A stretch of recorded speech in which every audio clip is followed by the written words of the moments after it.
The stars over Kepler-7 looked calm. Too calm. Not that they were dead yet, but the battlefield below told a different story. Commander Arya Voss stood on the bridge of the Velhari flagship, eyes locked on the chaos of space. 43 of her warships burned like dying embers, scattered across the void. Surrounding them, the Drar fleet moved with the precision of predators. Cold, patient, merciless. They already knew the end.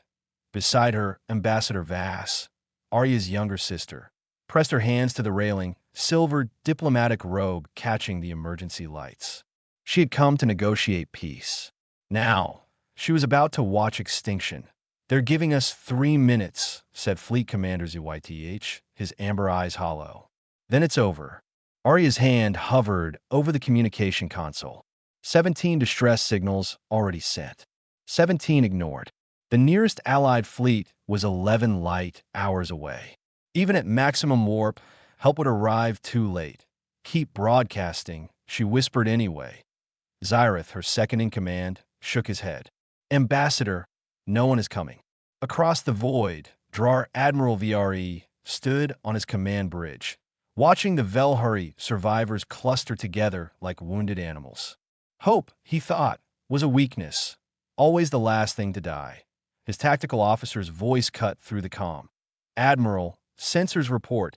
Something is emerging from the gas giant's dark side." VRE frowned. "Explain."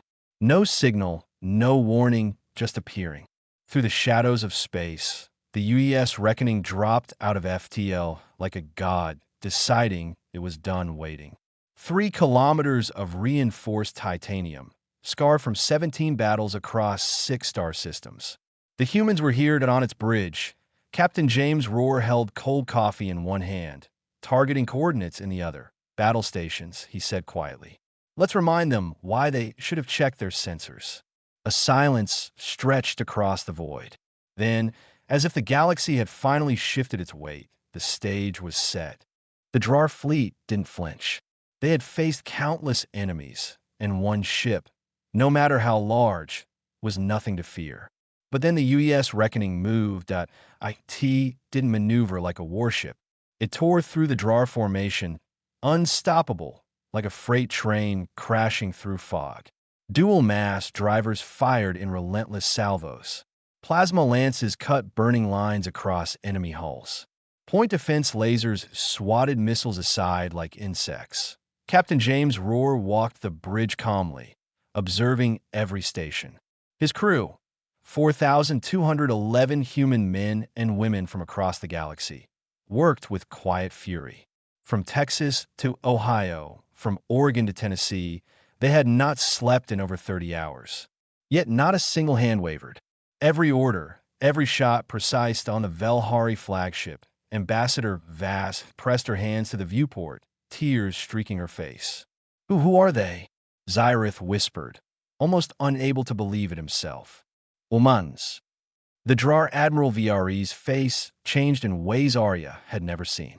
First confusion, then shock, then anger. He barked orders that no ship could obey fast enough. His fleet had never faced an enemy like this, one that didn't just fight back, but annihilated everything in its path with terrifying efficiency. Rohr's voice cut over the open comm. "Unhurried. You lost one when we dropped out of FTL. Check your sensors." 2 seconds of silence. Then he ended the transmission. "Weapons hot. Full spread. Command vessels first." The human warship advanced, relentless. Not for conquest, not for pride, but to protect those who could not defend themselves. Every shot was a statement, every maneuver a message. This ends now. The Drar fleet had no time to regroup. The reckoning tore through their lines like a hammer through steel. Ships that once inspired fear now burned, twisted hulks drifting silently in the void. Captain Rohr's orders were precise, calm, almost surgical. Keep pressure on their command vessels. Don't stop. Target their communications first. Dual-mass drivers slammed against Drar hulls, sending shockwaves through the formation. Plasma lances carved paths of fire and destruction. Missiles aimed at the reckoning never reached their target. Point defense lasers shredded them mid-flight, that on the Velhari flagship, Arya's hands gripped the railing so tightly her knuckles were white. Beside her, Ambassador Vass whispered, voice shaking, "They're unstoppable." Xyrath's eyes scanned the battle reports, disbelief written across his face. "I have studied 47 spacefaring civilizations," he said slowly, almost to himself. "I have never seen a species fight like this. Not for conquest, not for resources, but to save others.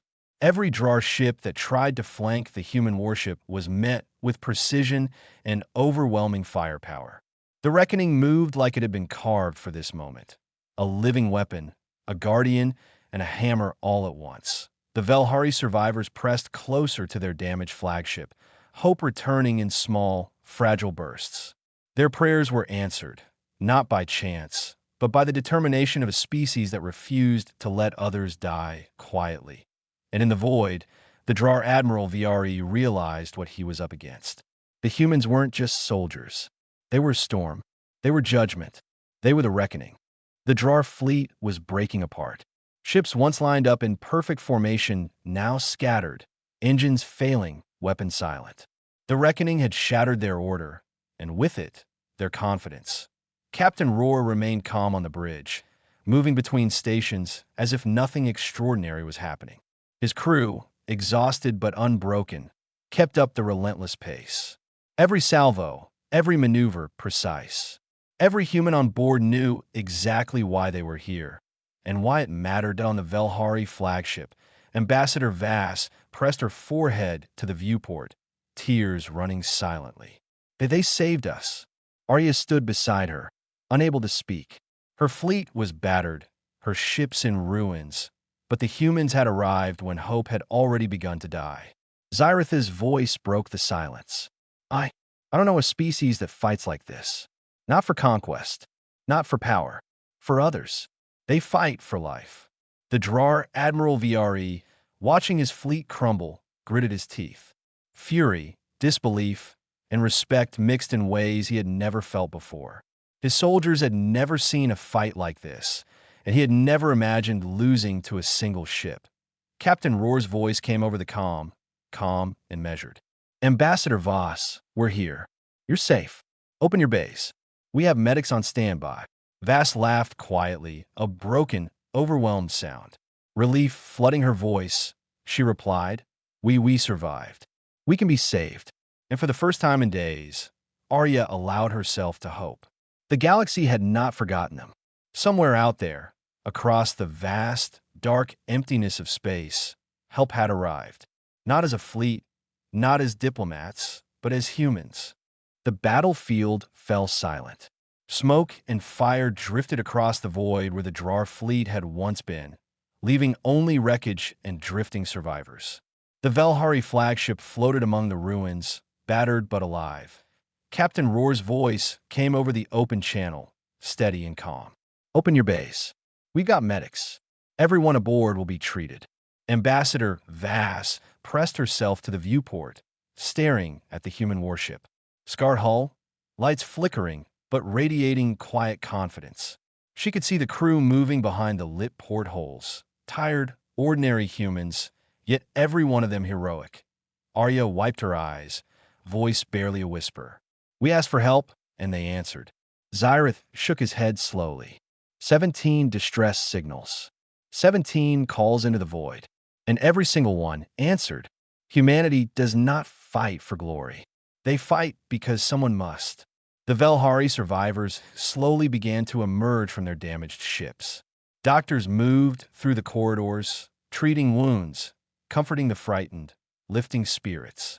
Hope had returned, not fragile this time, but real, anchored in action and courage. Admiral VRE retreated into deep space, his fleet shattered, his arrogance broken. He would remember this day. The day a single human warship reminded the galaxy that true strength comes not from fear, but from determination and the will to protect others. And somewhere, across the silent stars of Kepler-7, humanity's message echoed quietly but clearly. When you call, we come. Not because it is easy, not because it is expected, but because it is right. The Velhari survived. Hope endured. and the galaxy would never forget the humans who had answered the call.